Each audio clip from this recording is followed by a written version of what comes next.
Bonjour à tous, je suis ravi d'intervenir aujourd'hui pour le SEO Campus Paris-Versailles au sujet des noms de domaine. Donc pour cette conférence que j'ai intitulée initialement Pourquoi ça dure et ça devrait encore durer, et avec le thème en fait le monde de demain. Alors pourquoi le monde de demain? C'est un petit clin d'œil en fait à ce groupe que vous connaissez peut-être pour certains d'entre vous. Hein. Euh, alors, c'est une photo d'époque, hein, c'est un petit peu comme dans les années 80. Alors pourquoi j'ai fait ce parallèle avec le hip-hop en France? Le nom de domaine, c'est à peu près pareil, c'est arrivé à la même période. On disait que ça ne marcherait pas, et presque 40 ans après, c'est toujours là.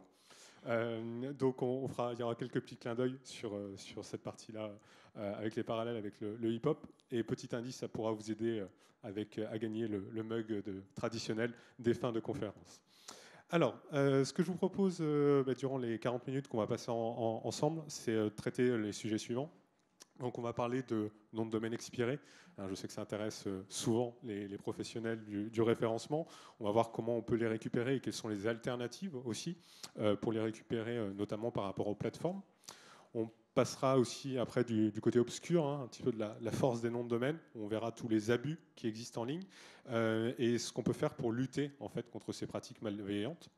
Et on terminera sur le sujet des noms de domaine décentralisés, notamment avec l'extension qui est la plus répandue aujourd'hui, qui est le point ETH, pour voir comment ça fonctionne et est-ce qu'il y a un intérêt pour les professionnels du référencement sur ces sujets. Et on gardera donc un petit temps de questions-réponses à l'issue de ces échanges.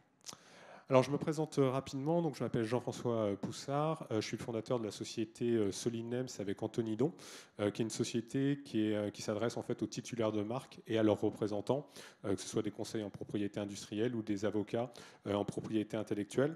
On a une gamme de services en fait où on va faire de la surveillance de marques parmi les noms de domaine pour quand quelqu'un va enregistrer un nom reprenant une marque notoire, prévenir la marque. On va faire du suivi de cas. On a aussi une activité de bureau d'enregistrement, comme OVH ou Gandhi, mais bien sûr, on est beaucoup plus petit. On fait pas mal de rachats aussi de noms de domaine, c'est-à-dire quand une marque veut lancer un nouveau nom, le nom est souvent déjà pris, surtout quand il est court. Donc les marques vont nous mandater pour les négocier et les récupérer. On a une activité de backorder qu'on va évoquer tout à l'heure. On fait aussi de la cybersécurité, donc avec des protocoles au niveau des mails comme des marques, BIMI, etc.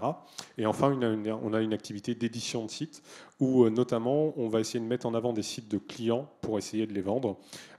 Typiquement, récemment, on a un client qui a helicoptère.com depuis des années. C'est une page d'erreur depuis des années. Là, on a mis un petit site pour essayer de le valoriser, essayer de le vendre. Donc, vous voyez, on a une gamme très large de services autour des noms de domaine Internet qui est notre cœur d'expertise là-dessus. Moi, ça fait 20 ans que je travaille dans ce secteur d'activité. J'ai déjà eu l'occasion d'intervenir plusieurs fois au SEO Camp, que ce soit à Paris ou en région. Et puis, vous avez mes différentes coordonnées ici qui seront aussi sur ces éléments-là. Donc, si vous avez des questions complémentaires à l'issue de la conférence, n'hésitez pas à échanger avec moi. Les noms de domaine, c'est ma passion, donc d'en parler, ça me fait du bien. Donc, vraiment, n'hésitez pas. Alors, nom de domaine expiré. Petit rappel sur comment ça fonctionne de façon générale. Aujourd'hui, vous allez enregistrer un nom de domaine auprès d'un registrar. Donc, OVH est le plus connu, Gandhi, Netim, etc. Il y en a plus de 400 accrédités en France, donc vous avez le choix. Et vous allez souvent l'enregistrer pour une période d'1 an, même si techniquement et administrativement, c'est souvent possible de l'enregistrer pour une période de 10 ans. Mais la majorité des registrars sont sur une période de 1 an. Bon, là, tout va bien, vous avez votre nom de domaine, il fonctionne, etc. Par contre, si vous ne renouvelez pas votre nom de domaine à temps, il va passer dans un statut qu'on appelle Redemption Period. Cette Redemption Period, en règle générale, elle dure 30 jours. Elle a un impact, c'est que quand le nom de domaine rentre en Redemption Period, le nom de domaine ne fonctionne plus techniquement. C'est-à-dire que s'il y avait un site web, s'il y avait des mails, vous n'avez plus rien. Ça ne fonctionne plus. Donc, si c'est un oubli administratif ou technique de la marque, normalement, je pense que tous ici, 1 heure sans mail, ça nous paraît bizarre. Donc normalement, la marque a 30 jours quand même pour se rendre compte si elle a fait un oubli ou pas lors de cet enregistrement. Si au bout de cette période de rédemption de 30 jours, elle ne fait pas le choix de réactiver son nom de domaine, le nom de domaine va entrer dans une période qu'on appelle pending delete de 5 jours, où là, le nom de domaine va être définitivement supprimé. Et là, ensuite, il va y avoir des drop catchers, des sociétés spécialisées qui vont récupérer ces noms de domaine-là. On va voir comment ça fonctionne. Alors ça, c'est le principe général. Chaque extension Internet, hein, donc l'extension, c'est ce qui est à la fin du nom de domaine, a des particularités. Typiquement, sur le .fr, il n'y a pas de pending delete. C'est-à-dire que le nom de domaine va expirer directement après la période de rédemption. Alors, aujourd'hui, qui achète, qui est intéressé pour obtenir des noms de domaine expirés? Il y a plusieurs profils. Principalement, les professionnels du référencement, du SEO, qui sont intéressés pour récupérer des noms de domaine qui ont un historique. Je vous ai mis un cas récent d'une transaction qui a eu lieu au printemps, où c'est académie-enligne.fr. Vous voyez les statistiques de Majestic, hein, 45 d'ETF, 831 RD, assez impressionnant. C'est assez logique, c'est l'ancien site de la CNED. Okay, donc forcément, site, autorité, etc. Ça, c'est un nom de domaine qui est parti aux enchères donc chez DomExpire, hein, qui est une plateforme que j'imagine beaucoup d'entre vous connaissent là-dessus, à 10 100 €. Okay, donc ce nom de domaine a expiré, la CNED ne l'a pas renouvelé, le nom de domaine a été expiré, et quelqu'un s'est positionné et a remonté ce nouveau site où il va pouvoir le monétiser de différentes manières. Je pense qu'il y a des plus grands spécialistes que moi sur ces sujets-là durant cette journée, où vous allez pouvoir faire de la vente de liens, faire de la vente d'affiliation, de la publicité, etc. Donc les professionnels du référencement sont intéressés pour obtenir des noms de domaine expirés. Autre profil qu'on va retrouver toujours dans cette idée de capter du trafic ou de l'autorité, c'est parfois faire une redirection 301, tout simplement.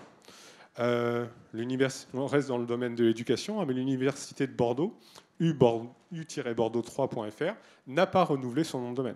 Je le rappelle, hein, ils ont eu 30 jours pour le faire. Pendant 30 jours, leur site était inactif. Donc c'est quand même une démarche de leur part. Donc là aussi, des stats assez impressionnantes, Trustflow de 28, plus de 1000 backlinks. Et puis on est sur des backlinks qui sont de sites qui viennent de sites d'autorité, donc la mairie de Bordeaux, du ministère de l'Éducation, etc. Donc des choses qui sont assez recherchées. Là, la personne qui a mis quand même 9 300 € sur ce nom de domaine-là, on est encore sur un investissement qui est assez conséquent, a fait une redirection 301 vers le site Groupe Réussite qui vend des soutiens scolaires, en fait, tout simplement, en ligne. Donc là, on voit des gens qui sont plus intéressés par rapport au profil SEO sur ce type de nom de domaine expiré. Autre cas, alors pour ceux qui sont arrivés en cours, vous êtes quand même pas mal, on fait un petit parallèle, la conférence s'appelle Le Monde de demain, c'est un petit peu en hommage par rapport au groupe NTM et au parallèle sur le fait que les noms de domaine durent depuis un petit moment, alors qu'on pensait que ça n'allait pas marcher, un petit peu comme le hip-hop dans les années 80, donc il y a quelques petits clins d'œil hip-hop. Et je vais vous présenter donc Booba. Je pense que certains d'entre vous qui le connaissent, qui dans la chanson 4G a dit j'ai plusieurs W, j'ai des 3 W, je possède plusieurs noms de domaine. C'est un peu le principe du domaineur. C'est quelqu'un qui va enregistrer des noms de domaine dans l'espoir de le revendre plus cher. Okay, à pas confondre avec les cybersquatteurs qu'on verra un petit peu après. Alors, quel type de transaction on peut retrouver? Là aussi, ce sont des noms de domaine qui ont été rachetés sur des plateformes d'enchères avec parfois des prix d'acquisition qui ne sont pas très élevés. Enzo.fr, un domaineur l'a racheté 260 €. Aujourd'hui, il est listé à la vente à 15 000 $. Donc s'il vend, il fait une belle plus-value.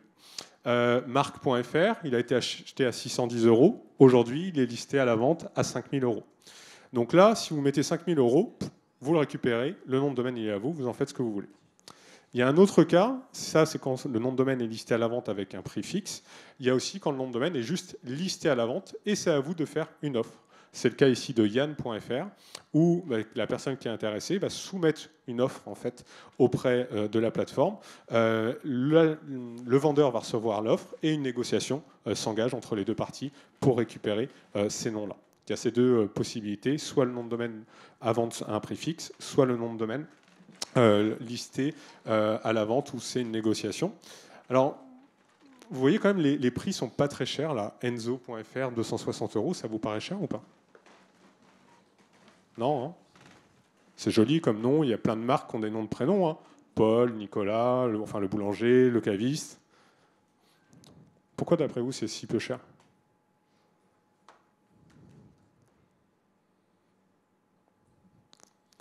Alors, je vais vous donner une explication. C'est notamment par rapport à la plateforme par laquelle ça a été passé. C'est DomExpire, en fait. Et DomExpire, on va le voir, leur principal concurrent sur le marché français, c'est KiffDom. Et DomExpire, vous avez en fait le nom des pseudos qui enchérissent. Et parfois, entre domaineurs ou investisseurs, ils se mettent d'accord en disant celui-là, tu me le laisses pas cher, et moi, je te laisse celui d'après.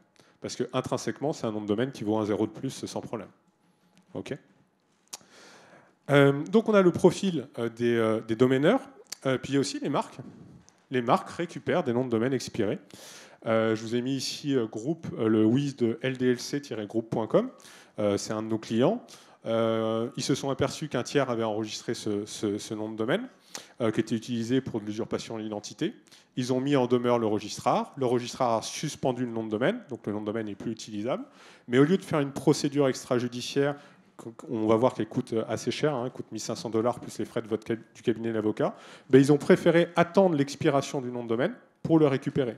Entre guillemets, ils pouvaient attendre, le nom de domaine a été bloqué, inutilisé, donc il n'y avait plus aucun risque. Donc ils peuvent l'utiliser, les backorders, pour récupérer ce type de nom. Vous voyez ici tf1direct.fr, ça c'est un nom de domaine qu'on a récupéré cette semaine pour TF1, ou même chose, un tiers l'avait enregistré, ils ont réussi à faire suspendre le nom, et TF1 l'a récupéré de cette façon-là. Donc là, c'est rare qu'il y ait des enchères. Clairement, les cybersquatteurs ou les domaineurs ou les professionnels du référencement vont rarement organiser des enchères sur un tf1direct.fr. Par contre, il y a des choses qui sont un peu à la marge. Là, vous voyez une enchère pour Flyboard. Est-ce qu'il y en a qui ont déjà vu ce sport nautique ou pas? Ouais. Ça, c'est une marque enregistrée. Ça appartient à Monsieur Zapata. Et il y a eu une enchère. Donc c'est Solinems, notre société, qui l'a remporté, mais on était en concurrence avec quelqu'un, et on a mis 370 € pour le récupérer. La marque aurait pu attaquer après si on ne l'avait pas eu et le récupérer, mais ils ont préféré opter pour les enchères par rapport à la rapidité. C'est important pour la marque en fait de se défendre et d'avoir ce type de nom, parce qu'il faut prouver en fait l'utilisation de la marque. Alors, aujourd'hui, quelles sont les principales plateformes qui existent sur les noms de domaine expirés? Il y en a deux qui gèrent énormément les .com, qui sont Dropcatch et SnapNames. C'est les deux gros mastodontes aujourd'hui sur le marché, notamment du .com, de structures américaines qui ont beaucoup de noms. Ensuite, sur les extensions européennes, donc ce qu'on appelle les CCTLD, un country code, type .de, .it, .nl, .eu, on a deux gros acteurs qui sont Nixel et Domain Order. Domain Order qui est également assez présent sur le .fr. Et enfin, donc, sur le .fr, vous avez deux gros acteurs qui sont DomExpire et KiffDom. Alors, comment ils font pour récupérer tous ces noms de domaine expirés? Ils utilisent un service qui a été mis en place par l'AFNIC. Donc, l'AFNIC, c'est le registre des noms de domaine en .fr. Je vous invite à suivre leur conférence qui a lieu cette matinée, je crois, dans cette salle, si vous voulez plus d'informations par rapport à eux. Et ils ont mis en place des licences FRRush pour permettre aux dropcatchers de pouvoir soumettre un maximum de requêtes pour essayer d'avoir des noms de domaine à ce niveau-là. Ils ne font pas ça gratuitement. Okay, c'est 150 € par mois, par licence, par mois.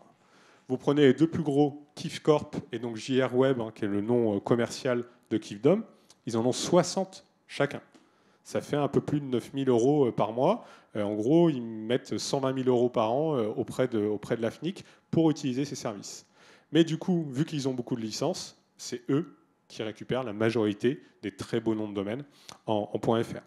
Donc nous, vous voyez, on en a deux. Bon, forcément, on est plus positionné sur les noms de marque pour nos clients et les miettes qu'on peut récupérer par rapport à ces acteurs-là. Alors, je vous disais en titre et en introduction, quelles sont les alternatives, en fait, aux plateformes d'enchères, à ces gros acteurs qu'on vient de voir? Il y a les registrars. Les registrars, c'est quoi? Ce sont les bureaux d'enregistrement où vous enregistrez vos noms de domaine. C'est une tendance qui vient des États-Unis, et notamment de la part du plus gros acteur qui existe dans ce secteur d'activité, qui s'appelle GoDaddy. Je ne sais pas si certains d'entre vous ont entendu parler, c'est le numéro 1 aux États-Unis, et c'est même le numéro 1 mondial. Aujourd'hui, GoDaddy, il gère plus de 80 millions de noms de domaine sur les 360 millions qui existent. Ça fait presque plus de 20% des noms de domaine dans le monde entier. Il y en a qui ont des noms de domaine enregistrés chez GoDaddy ici? Ouais, levez la main. Ok. Alors, je ne sais pas si vous êtes amusé à lire leurs conditions générales de vente. Je vous ai mis un petit extrait ici, où ils vous disent ben, les noms de domaine de nos clients, si vous ne les renouvelez pas, on les met aux enchères. Et du coup, l'argent, ce n'est pas les plateformes qui les récupèrent, c'est le registrar.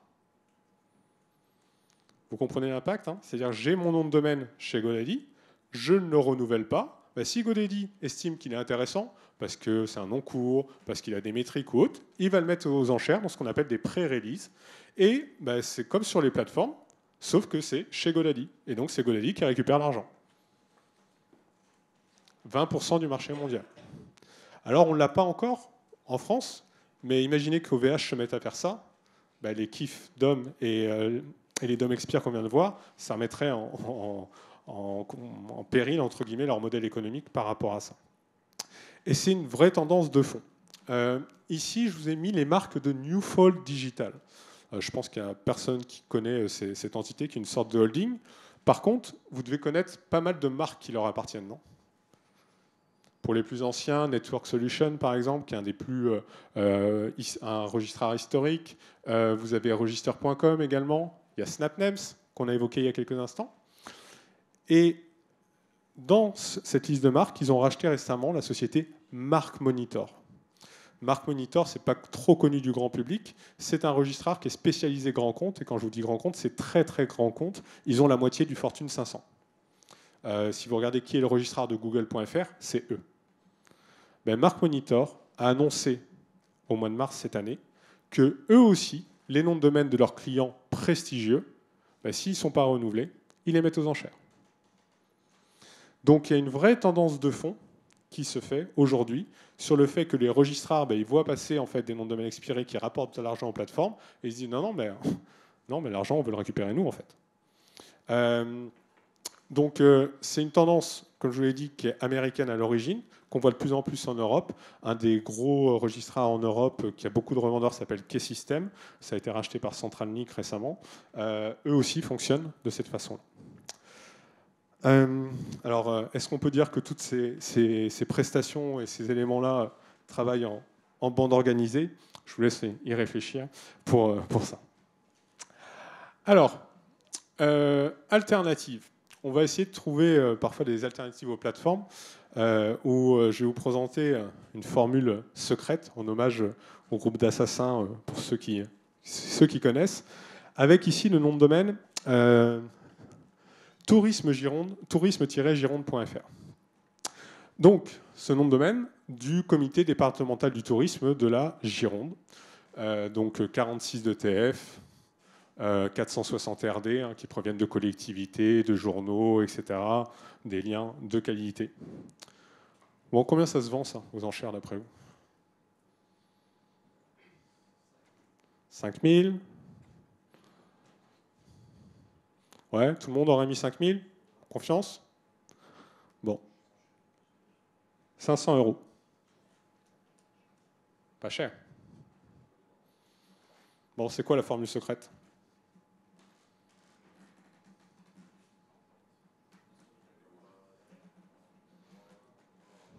Ouais, tout à fait. En fait, les noms de domaine expirés, vous avez 30 jours pour les voir. Rien ne vous empêche de contacter la personne et lui dire « Ah, ben, j'ai vu que tu étais en train de faire expirer ton nom de domaine. Est-ce que tu veux bien me le racheter? Je te dédommage, 500 €. OK. » Et là, juridiquement, vous êtes super, super tranquille. Vous avez un contrat de vente avec la structure qui vous a vendu le nom de domaine. Donc jamais ils vont pouvoir se retourner contre vous. 500 €. Donc le comité départemental de Gironde l'a revendu. Donc depuis, c'est un site qui fait de la vente de liens. Autant vous dire qu'avec les métriques qu'il a, les 500 € ont été très vite rentabilisés. Et pour la petite histoire, le site maintenant du comité départemental du tourisme de Gironde, ce n'est plus tourisme-gironde. Ils ont fait un grand changement de branding. Ils ont appelé ça gironde-tourisme.fr. Ils ont inversé. Du coup, il prend toujours des backlinks d'autorité parce que les gens pensent que c'est encore le site. Donc, il y a ce type d'opportunité. Allez, petit tips, et puis on pourra regarder ça dans 15 jours peut-être. Ici, vous avez ce nom de domaine qui est retombé il y a peu de temps, qui s'appelle flin.fr. 25 d'ETF, 117 en business, 117 RD, et c'était en fait une entreprise qui vendait des escaliers, des jolis escaliers d'ailleurs, qu'on peut voir ici. Sauf que la société malheureusement a mis la clé sous la porte, c'est des choses qui arrivent. Et du coup le nom de domaine a été abandonné. Mais aujourd'hui, si vous faites une recherche, je l'ai fait encore hier, j'espère que ça n'a pas changé depuis ce matin, le nom de domaine, il est toujours disponible. Alors comment c'est possible? C'est qu'en fait, ce nom de domaine, c'est un terme disponible à enregistrement en tant que terme soumis à examen préalable. L'AFNIC, aujourd'hui, a bloqué les 36 000 noms de communes françaises et ils ont ce statut-là. Ils ont bloqué aussi plein de termes qui peuvent correspondre à des termes un peu génériques comme association, etc. Et pour avoir ce type de nom de domaine, il faut faire une demande auprès de l'AFNIC pour étayer son dossier. Récemment, association.fr est retombé dans le domaine public. Il y a un investisseur en nom de domaine qui a présenté un projet à l'AFNIC en disant je veux faire ce site, association, pourquoi créer une association, blablabla. L'AFNIC a dit ok, ton projet, ça me va. Ils l'ont récupéré. C'est joli, association.fr. Bon, il avait un peu de métrique, pas terrible, mais il avait un peu de métrique. Et donc, comme ça, vous avez des opportunités où les enchères, où les plateformes d'enchères ne peuvent pas le récupérer parce qu'ils ne peuvent pas soumettre de dossier de façon particulière. Donc, flin.fr, s'il y en a que ça intéresse, il est dispo. Faites un joli dossier auprès de l'AFNIC. Et je vous en ai mis 2 autres qui sont tombés récemment et qui sont aussi disponibles. jonzac.fr et jalon.fr, qui ont aussi quelques métriques sympas et qui sont disponibles auprès de l'AFNIC. Donc ça fait partie des alternatives qu'on peut avoir à ce niveau-là. Alors maintenant, on va passer côté obscur des noms de domaine, avec pas mal de pratiques malveillantes. Alors, les noms de domaine, c'est une vieille histoire. Le premier .com, ça a été déposé en 1985. Alors, je pense qu'il y a plusieurs personnes dans la salle qui n'étaient pas nées. Moi, je n'étais pas très vieux. Et c'était un peu le Far West à l'époque. Et le rappeur Passy avait, par exemple, expliqué « Moi, je débarque sur le net en clair et net. Tu ne peux pas être officiel sans un site officiel. » On comprenait, à la fin des années 90, qu'il fallait avoir un site Internet. Et si tu t'es fait posséder, ton nom est déposé. Alors, il disait, en gros, il était victime de cybersquatting. Rajoute online web un trait éval reposé. On s'en bat car aucune loi ne s'y est opposée. Et c'est vrai qu'à l'époque, en 2000, il n'y avait pas encore de réglementation autour de la protection des marques et des noms de domaine. Cette protection, elle a été mise en place exactement en 1999. Mais en 1999, il n'y a eu qu'un litige qui a été réglé. Ensuite, en 2000, ça a commencé à être structuré avec des principes que je vais vous expliquer d'ici quelques instants, qui s'appellent les principes UDRP, qui sont une procédure extrajudiciaire. Donc on voit que les marques se sont tout de suite ruées dessus, parce qu'avant, la seule possibilité de récupérer son nom de domaine quand il avait été squatté, si Passy voulait récupérer par exemple son passy.com parce que la marque était déposée, il fallait la racheter tout simplement. Et plein de gens ont fait beaucoup d'argent de cette façon-là, en cybersquattant des marques notoires. Donc là, vous voyez les stats de ces procédures extrajudiciaires. L'année dernière, on a encore battu un nouveau record avec presque 6000 décisions. Et ça, c'est juste auprès de l'OMPI, l'Organisation mondiale de la propriété intellectuelle qui est à Genève, qui est majoritairement utilisée par les marques européennes. Il y a un autre centre aux États-Unis qui s'appelle le Forum, qui a la majorité des marques américaines et quasiment autant de décisions. Donc il y a vraiment une hausse très très très importante des litiges et des marques qui utilisent donc cette solution pour se battre contre l'empire du côté obscur. Alors cette procédure UDRP, elle a plusieurs particularités. La première, c'est que c'est à la marque de payer pour engager la plainte. Donc c'est moi, victime d'un abus, qui doit payer l'OMPI, qui s'en sert pour payer l'expert qui rend la décision. C'est comme si vous faites voler votre vélo dans la rue, vous allez porter plainte au commissariat, mais vous payez le commissariat pour porter plainte. Un peu étrange. Et ça coûte quand même 1500 $. 1500 $. Et souvent, il faut rajouter les frais du cabinet juridique qui va vous représenter dans cette procédure, qui prend aussi souvent 1500 $. Alors, elle a quand même des avantages, cette décision. C'est qu'elle est très rapide. En l'espace de 2 mois, vous avez une réponse du centre. C'est beaucoup plus rapide que la justice traditionnelle. C'est une procédure aussi qui est internationale. C'est-à-dire que vous ayez un litige avec quelqu'un qui est aux Bahamas, en Afrique du Sud, en Australie, malgré que vous soyez en France, la décision sera rendue. Et la décision sera respectée. Parce que si le registrar ne respecte pas la décision rendue par l'OMPI, il peut perdre son accréditation. Donc autant dire qu'OVH ne va pas ne pas appliquer la loi parce qu'il risquerait de perdre tous les noms de domaine qu'il a en gestion. C'est très en faveur des titulaires de marque. 90% des décisions sont rendues en faveur des titulaires de marque. 3 critères sont à respecter pour la gagner. 1, il faut que le nom de domaine soit identique ou similaire au point de prêter à confusion par rapport à une marque enregistrée. Donc si vous n'avez pas de marque enregistrée en amont, vous ne pouvez pas vous défendre. Deuxième point, il faut prouver que la personne en face n'a pas un intérêt légitime. Aujourd'hui, si vous allez sur le site leclerc.fr, vous verrez que c'est un passionné des chars Leclerc, de l'armée. Leclerc a essayé de le récupérer, ils n'ont pas réussi parce que le juge a dit non, tu as un intérêt légitime à parler des chars Leclerc sur leclerc.fr, premier arrivé, premier servi. Et dernier point, il faut prouver que le nom de domaine a été utilisé et a été enregistré de mauvaise foi. Donc 90% des décisions sont rendues en titulaire de marque qui obtiennent le transfert du nom de domaine. Il n'y a pas de dommages et intérêts. Tout ce que récupère la marque, c'est le nom de domaine. Donc pour le cybersquatter, entre guillemets, lui, il perd juste le nom de domaine qu'il a acheté 10 € chez un registrar. Ce n'est pas très contraignant pour lui, ce qui peut quelque part encourager le cybersquatting. Alors, parfois, des acteurs, des marques vont utiliser ces procédures extrajudiciaires pour récupérer des noms de domaine qu'ils ont laissés expirer. Au printemps, Leonardo DiCaprio, qui avait le nom de domaine leonardodicaprio.org pour son association, pour sa fondation depuis 1998, il a oublié de le renouveler. Il est retombé dans le domaine public. Autant dire qu'avec ces métriques-là, il est tout de suite été repris par un tiers. Leonardo DiCaprio a fait une procédure extrajudiciaire et a pu récupérer le nom de domaine via cette procédure UDRP que je viens de vous présenter. Donc là, un nom super intéressant en termes de métriques. Un autre cas qu'on voit beaucoup, alors souvent avec des noms avec des métriques moins intéressantes, là c'est les briconautes79.com. Je ne sais pas s'il y a des gens qui sont des Deux-Sèvres ici. Alors les Deux-Sèvres, quelqu'un sait où c'est ? Ah, ok, très bien. Donc peut-être que vous connaissez le magasin Monsieur Bricolage de là-bas. Hein. C'est une des enseignes de Monsieur Bricolage à Coulonges-sur-Lotize. Bon, mais ils avaient leur nom de domaine depuis 2010. Cette année, ils ont oublié de le renouveler. Il est retombé dans le domaine public.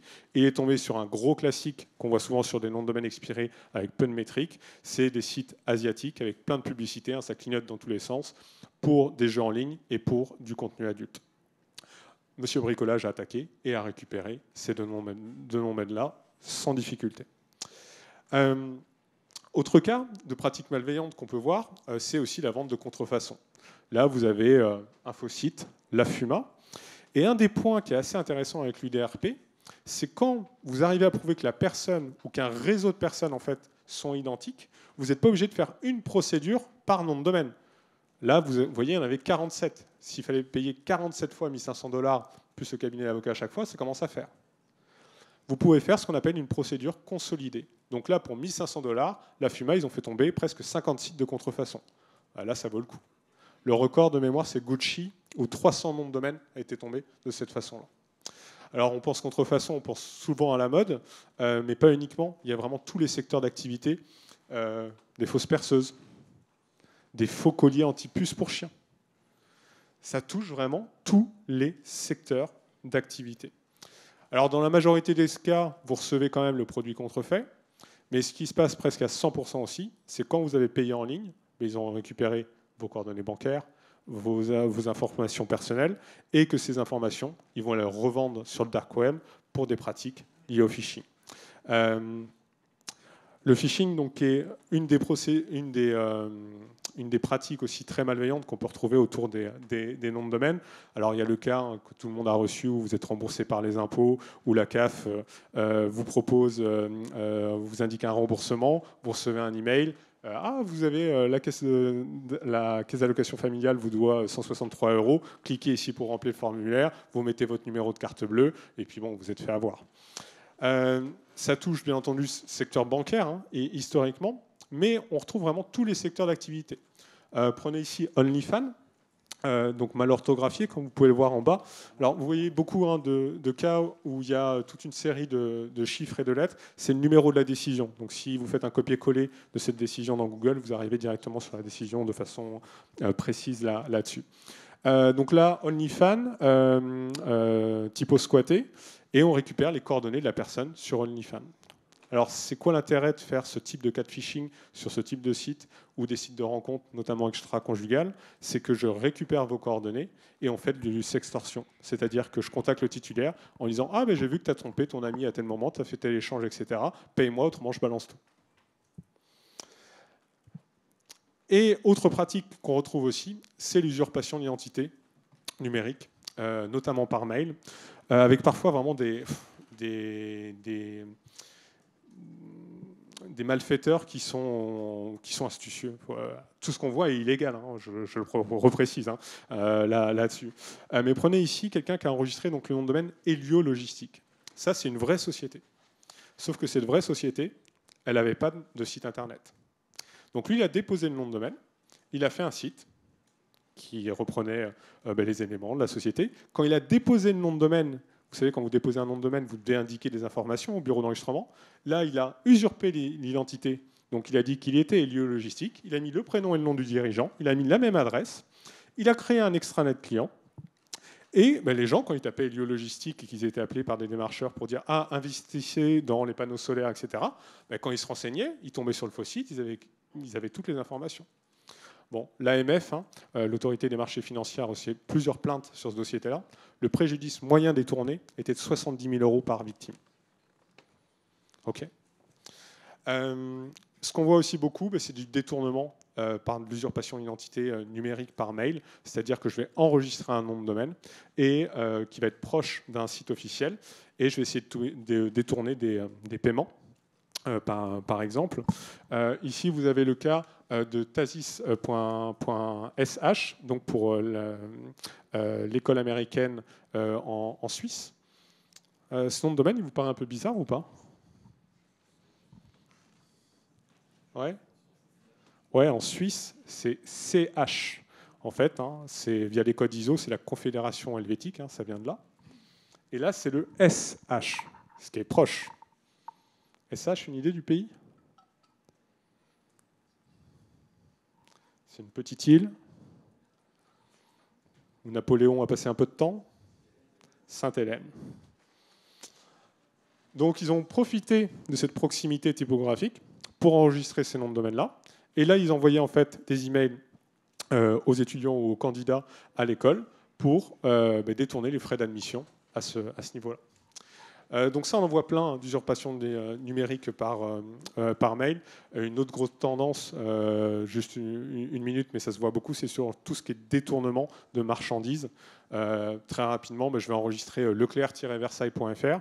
Je vais envoyer des emails à des châteaux de viticoles et je vais leur dire, vous êtes sélectionné à la foire au vin de Leclerc, on vous commande tant de palettes de votre meilleur cru, et puis je vais aller chercher à votre château, et puis je vous le paye dans 60 jours. Je suis quelqu'un de malveillant, je vais même louer une camionnette Leclerc, location Leclerc, j'arrive chez la personne, chez le château avec le camion Leclerc, je prends la marchandise et je lui dis rendez-vous dans 60 jours quand je te paye ce que je paye à 60 jours. Bon, sauf que Leclerc-versailles.fr qui a passé les commandes, c'était pas Leclerc. Et quand il va vouloir se faire payer, il ne pourra pas récupérer l'argent, c'est pas Leclerc qui a commandé. Et en attendant, ils font une bonne soirée, qui sera d'ailleurs le sponsor ce soir pour la soirée, le vin proviendra d'ici. Non, je plaisante. Alors, on va terminer donc sur les noms de domaines décentralisés, et notamment le point ETH. Alors, pourquoi décentralisé? C'est que tout le système que je vous ai présenté jusqu'ici, il est basé sur un système centralisé. C'est l'ICANN, l'autorité mondiale, qui gère en fait les extensions. Et c'est très structuré, c'est basé sur le DNS. C'est ce qui permet en fait à un nom de domaine de nommer une adresse IP. Il y a 3 grands types d'extensions. Les extensions génériques, les historiques, .com, .net, etc. Toutes les extensions rattachées à un territoire, .fr pour la France, .be pour la Belgique, avec quelques particularités. Les extensions en caractère non latin. La Russie a par exemple le point RU, mais là aussi le point RU en version cyrillique. Et puis il y a le cas un petit peu spécifique des 2 lettres qui sont historiquement rattachées à un territoire, mais dont le sens marketing et aussi dans le sens Google, ces extensions sont considérées comme étant génériques. Le plus célèbre, c'est le point TV des îles Tuvalu pour du contenu vidéo, mais ces derniers temps, on a vu beaucoup de points IO, par exemple, des territoires britanniques de l'océan Indien qui sont utilisés pour des noms de domaine de façon générique, ou le point AI des îles Anguilla pour l'intelligence artificielle. Et puis vous avez une autre grande catégorie, qui est quand même la catégorie majeure en termes de volume, 20 extensions génériques historiques, 300 extensions pays. Ce sont ce qu'on appelle les nouvelles extensions Internet. Alors elles sont plus très nouvelles, parce qu'elles ont 10 ans.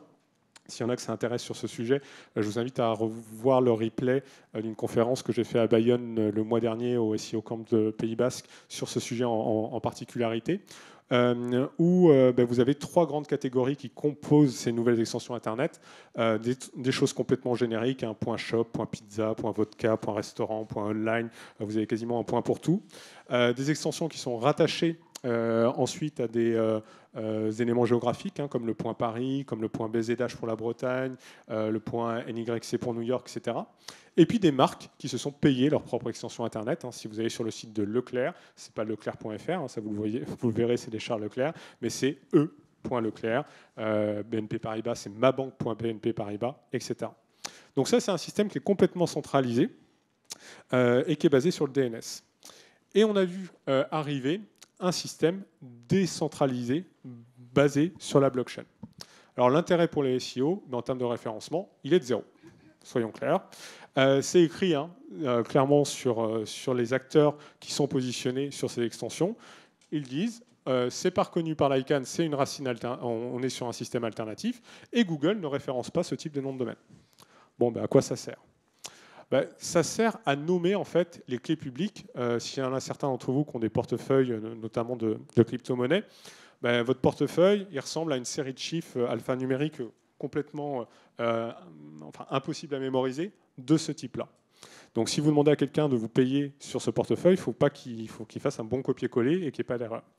Donc les noms de domaine décentralisés servent à nommer en fait ces clés publiques notamment. Et si nous, un de nos clients veut nous payer, il va nous payer en saisissant solidnames.th plutôt que 0x3... Enfin bref. Okay. Donc c'est principalement cet intérêt-là. Une extension décentralisée, vous pouvez la créer comme vous voulez. Okay. C'est basé sur la blockchain, vous reprenez l'équivalent, et vous pouvez en créer autant que vous voulez. Nous, on s'est amusé à créer le point solide. Par contre, le point solide, il n'y a personne qui l'utilise, parce que comment ces extensions sont reconnues, c'est qu'il faut qu'elles soient compatibles avec tout un écosystème, avec des portefeuilles numériques, avec des applications, ou des navigateurs qui supportent ça, comme Brave. Alors aujourd'hui, il y a 2 gros acteurs qu'on retrouve sur ce marché. Alors petite question, est-ce qu'il y en a qui ont des noms de domaine en .eth ou pas dans la salle ? Non, ok. Donc il n'y a personne qui a basculé, personne n'a fait comme Frisk Corleone qui a des noms de domaine et ce type d'éléments-là. Alors vous avez 2 acteurs. ENS, c'est lui qui opère le point ETH, c'est lui qui est le plus connu, c'est 2,8 millions de noms de domaine enregistrés. La particularité, c'est qu'il faut les payer en crypto-monnaie, d'accord, l'Ethereum, pour ces éléments-là. Vous payez des frais de gaz qui sont des frais transactionnels en plus du prix d'achat du nom de domaine. Ça dépend donc du cours de l'Ethereum, qui est plutôt faible en ce moment autour de 1600, 1700 euros pour un ETH. Et en gros, déposer un nom de domaine en .eth, ça coûte 15 euros à l'heure où je vous parle. C'est un nom de domaine qui a une date d'expiration. Ça fonctionne de la même façon. Vous pouvez mettre en place des backorders, etc. Par contre, il n'y a aucune protection au niveau des marques enregistrées. Ensuite, vous avez un autre acteur qui est Unstoppable Domains, qui lui a 10 extensions. Donc il a un peu plus de noms de domaine, mais par rapport au volume, c'est vraiment le point .eth qui est le plus répandu. Donc il a du point NFT, du point crypto, du point wallet, etc. Et ils vont plus cher, notamment les noms de domaine qui vont être courts. Tout ce qui est moins de 8 lettres, ça va être court. 3 lettres, ça sera beaucoup plus cher que 6 lettres, etc. Et c'est des dépôts qui se font à vie. Okay. Quand vous payez une fois, vous l'avez normalement à vie, même si je me méfie de ce concept-là. Il suffit qu'il se fasse racheter et qu'une autre société dise c'est plus à vie et c'est fini. Et eux, ils font une petite protection, c'est-à-dire que si votre marque elle est enregistrée aux États-Unis et quand vous faites une recherche de disponibilité, Votre nom va être indiqué comme étant protégé. Et donc, il va falloir prouver que vous êtes la marque pour l'avoir. Mais si votre marque elle est protégée qu'en France, c'est mort pour vous. Du coup, on se retrouve un petit peu comme au début des années 90 avec un phénomène de cybersquatting. Alors, comme le disait Lunatic, est-ce que le crime paie? Aujourd'hui, il n'y a pas de procédure extrajudiciaire sur ce type de nom de domaine décentralisé. Et donc, la seule façon de récupérer ce nom de domaine-là, c'est de payer le cybersquatter. Vous payez celui qui vous vole. Prenez Gucci. Ils ont racheté en mars 2022 Gucci.eth pour 12 ETH. L'ETH était un peu plus fort à l'époque. On est quasiment à 35 000 € pour ce dépôt-là. Et donc Gucci l'utilise pour son concept store digital. Ils utilisent Gucci.eth. Et aujourd'hui, c'est complètement la jungle, c'est complètement le Far West parmi ces nouvelles extensions décentralisées parce qu'il n'y a pas de procédure UDRP. Je vous ai mis la personne ici qui a Alstom.eth. Il a 120 noms de domaine. Et dans son portefeuille, il y a quoi? Danone.eth, Clico.eth, LVMHgroup.eth, Perrier.eth. Bon, un cybersquatter. Et là, les marques aujourd'hui ne peuvent rien faire. Donc pas d'intérêt en termes de référencement par rapport au moteur de recherche, un intérêt pour nommer son portefeuille de crypto-monnaie pour se faire payer en crypto, et un cybersquatting qui n'est pas du tout régularisé. Et le fait que ce soit un système décentralisé basé sur la blockchain et pas sur le DNS centralisé qu'on connaît depuis presque 40 ans pose vraiment de grosses difficultés pour les titulaires de marque. On arrive au bout de cette conférence. Et donc j'ai la question mug. Alors pour ceux qui étaient là dès le début, ça va être un petit peu plus simple, mais est-ce qu'il y a quelqu'un qui peut me citer le titre d'une chanson de hip-hop présente dans cette conférence? Ah, alors, je ne sais pas qui a levé la main en premier. Ouais, ok.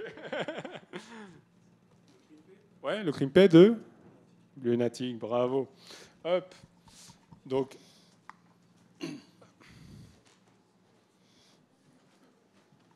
le petit mug. Bon, il y avait quelques clins d'œil quand même. Alors, on passe à la série des questions. Et merci Jean-François pour cette conférence. Tu prouves encore une fois que le domaine, c'est un domaine d'expertise, un vrai. Donc, si vous avez des questions pour Jean-François, c'est le moment. Et pour ceux qui sont en train de suivre la conférence en live, vous avez aussi la possibilité de poser des questions via Swapcart. Et pour ceux qui sont présents dans la salle, c'est également un bon moyen de faire passer des questions dans la journée. Donc quand vous les préparez, voilà, donc ça nous permet de les avoir à la fin de la séance. Donc on a une question à gauche.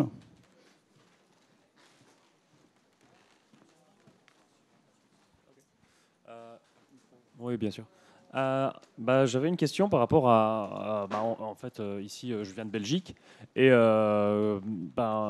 en gros, Amazon en Belgique a une extension .com.be. Comment c'est géré ce genre de choses? Parce que c'est pas une extension qui a été, c'est pas une extension de pays ou quoi. Comment ça fait comment est-ce que ça se passe pour avoir deux extensions dans ce cadre-là? Leur site officiel c'est amazon.com.be. En Belgique, oui. D'accord. Parce que Amazon.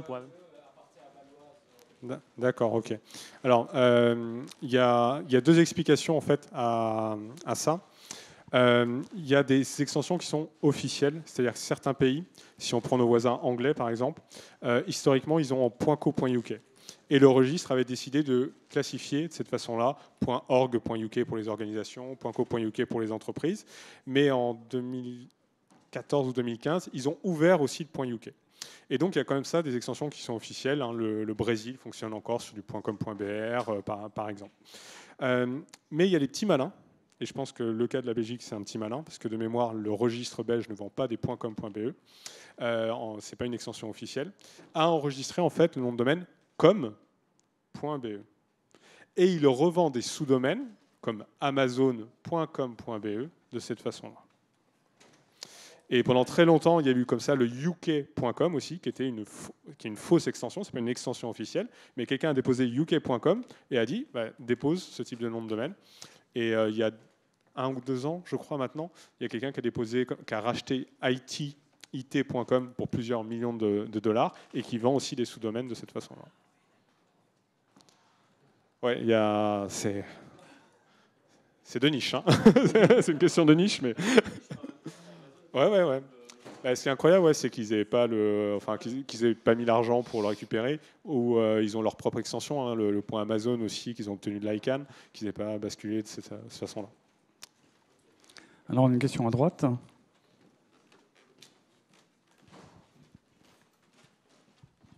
Merci.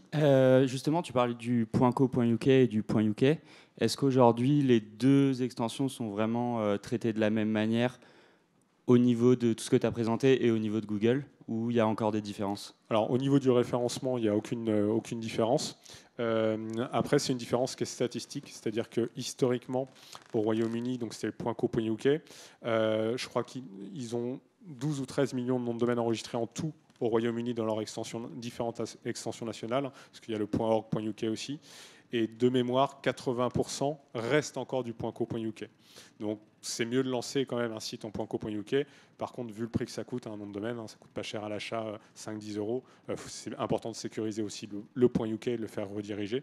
Donc, il faut regarder les statistiques. Mais beaucoup de pays ont fait ça. La Chine, avant, c'était que le .com.cn et après, ils ont ouvert en .cn. Maintenant, c'est le .cn qui est plus important que le .com.cn. Donc, les sites des registres sont quand même assez transparents sur les statistiques. Donc, pour choisir le nom sur lequel on va communiquer, je recommande de consulter ces sites-là. Et quand il y a une variante, de le prendre pour être tranquille contre les pratiques malveillantes qu'on a pu voir sur la deuxième partie. Est-ce qu'on a une dernière question ? Non. Alors moi, j'en ai une. Ah, il y en a une là-bas.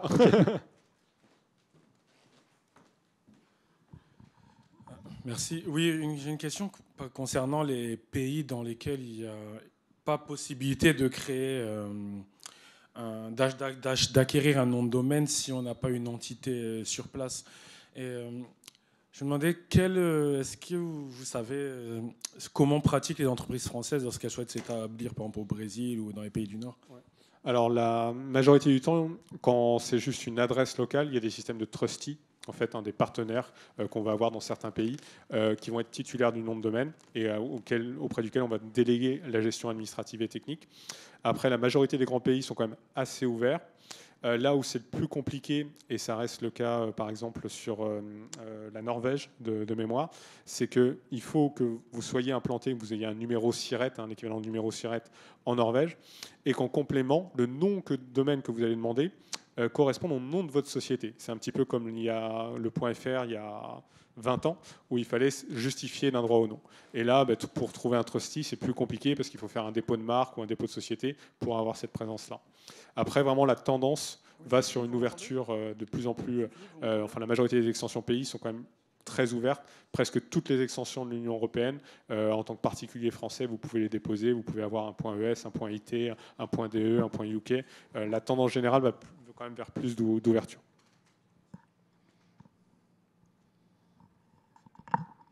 Tu avais une question ? Ma dernière question.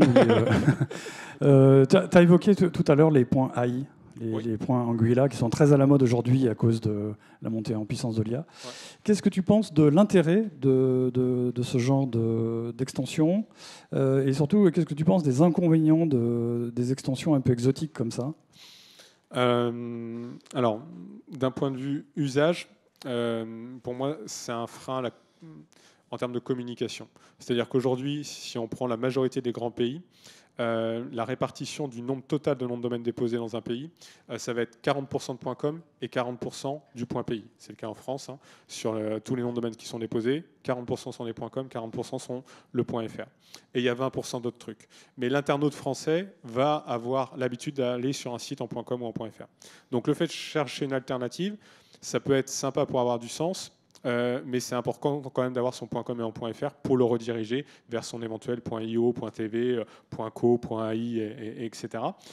Donc c'est souvent un choix par défaut quand même des sociétés, c'est-à-dire que leur .com est pris, il coûte trop cher, on est en start-up, on ne va pas mettre 15-20 000 euros sur un nom et ils vont aller là-dessus.